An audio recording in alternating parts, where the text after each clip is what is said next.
Bienvenue dans notre nouvelle vidéo consacrée à la Yamaha Pure, un nom qu'on voit revenir sans cesse dans les annonces et les projets de transformation, mais qui peut recouvrir des réalités très différentes selon la base. On va décrypter ce qui se cache derrière ce label, les points forts typiques de ces préparations Pure, les pièges à éviter et pour qui l'achat vaut vraiment le coup. Une vidéo présentée par Motorize.d. Votre référence pour les pièces détachées neuves et d'occasion. Pour ne pas avancer à tâtons, on s'appuie ici sur un point de départ très courant, la Yamaha XR700, reconnaissable à son bicylindre en ligne CP2 de 689 cm et à son caractère marqué par le calage à 270 degrés. C'est justement cette plateforme qui est le plus souvent purifiée. Moins d'accessoires, une ligne plus épurée et davantage de place pour le plaisir de rouler. Et c'est exactement ce dont on parle maintenant. Bitte sende den deutschen Voice-over-Text für Szene 2, fehlt nach Original. Yamaha Pure n'a jamais été historiquement une gamme à part entière, mais plutôt un terme de scène.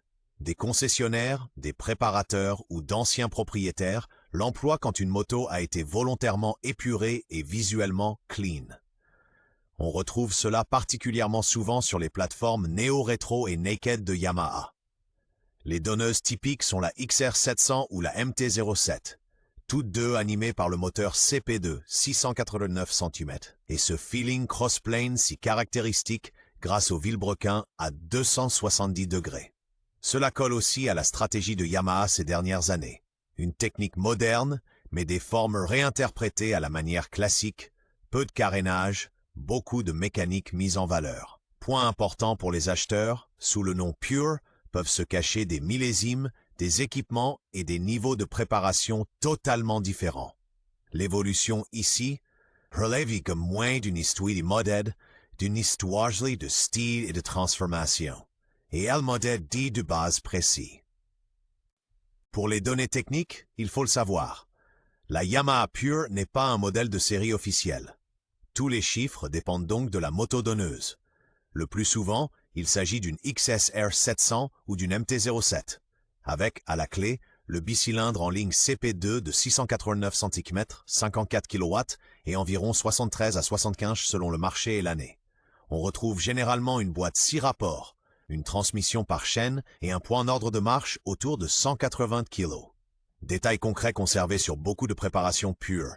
Le double disque avant, avec des disques de 298 mm, sur de nombreuses variantes CP2 et l'ABS. Côté partie cycle, on voit souvent une fourche télescopique de 41 mm et un mono-amortisseur arrière, fiable mais plutôt pensé pour le quotidien que pour la piste. Point clé, avant d'acheter, vedez le Rofus Regisser et code type. Visuellement, une Pure vit de la simplicité, moins de plastique, des lignes plus nettes et davantage d'attention portée au réservoir, au moteur et à la selle. Sur base CP2, on voit souvent un phare rond compact en LED, une poupe épurée et des accessoires volontairement fins. Un détail très apprécié sur les préparations de XSR 700, la selle plate, monobloc, avec surpiqûre classique qui renforce le côté néo-rétro tout en conservant une position de conduite neutre. Côté ergonomie, le concept colle bien au quotidien.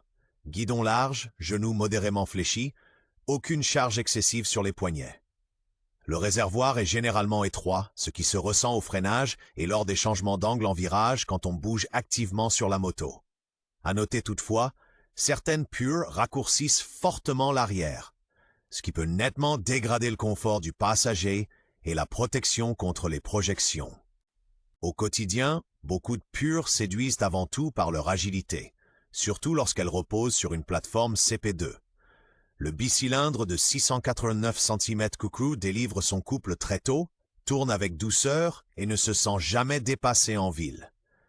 La boîte à 6 rapports, précise, complète parfaitement l'ensemble.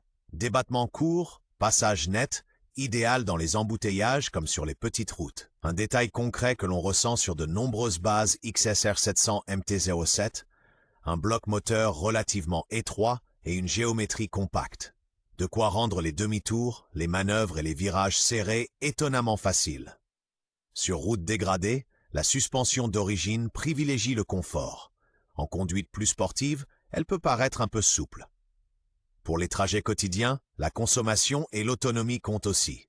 Avec un réservoir d'environ 14 litres, on enchaîne de belles étapes, tant que la préparation n'ajoute pas inutilement du poids ou trop de prise au vent.